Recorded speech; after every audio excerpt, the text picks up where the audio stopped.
So in this lecture, I am going to briefly discuss some aspects of technology in the Cold War that are relevant for music education. By the time we get to the middle of the 20th century, the invention of television and radio are very significant for the ways in which we think about music as a society.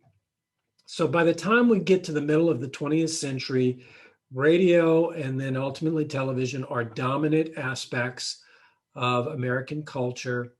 I would say television, more than anything else, created a de facto national culture.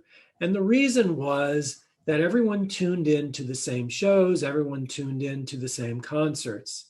When we think about television, we think about having a variety of options in which it's probably very unlikely that all of us within this class watch the same television show. So we may think of just the vast array of channels that are on cable, or the vast amount of things that you can watch on Hulu or Netflix or YouTube.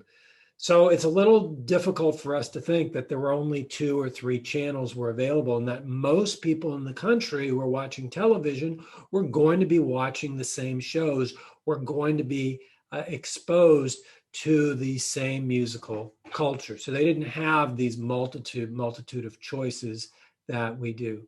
Now, it's also relevant because once television becomes the predominant medium in American culture, it actually makes some of the musical subcultures that we have in society, it brings several of them to the public square that didn't have that kind of attention before. So once television starts to become popular, radio stations, they eventually had to start focusing on more specialized markets because the vast majority of people were watching television. So radio stations, they start to change their programming to focus on attracting particular types of audiences. So radio stations begin to feature fewer live shows, they feature more recorded music. Some stations focus on classical or art music, some focus on rhythm and blues, some were top 40, and so on. Now, this is significant for music education because it started to make it apparent to people that the United States was not simply a culturally homogenous nation, but the United States actually consisted of a wide array of musical subcultures. But this did contrast with this notion of European art music as being as being the most important thing. Now, also in the time period that we're talking about, this is the time period of the Cold War. As you already know, that's a period of mutual distrust and political tensions between the United States and the Soviet Union and their respective allies. So this ultimately led to a great deal of emphasis on education by the United States. So once the USSR launched the radio satellite Sputnik, this started a great panic that we were falling behind in science, and that we were at risk of our own livelihood, of our own existence, because the Soviets had an advantage on us. So one thing that this does is that this puts a great deal of emphasis on science and technology in schools, and this starts to have an influence on music instruction. So policymakers were placing attention on science and technology. They recommended that math and science receive greater attention in the schools.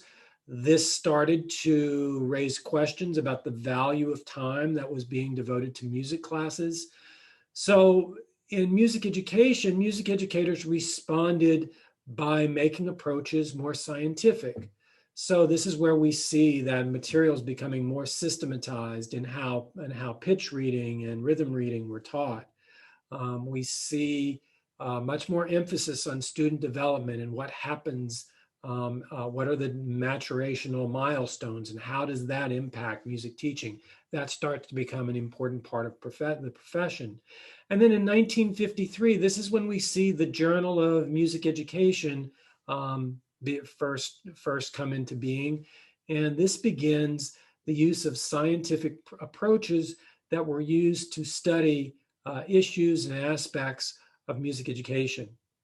So I know that we talked about this at the beginning of the semester, but these are some crucial issues.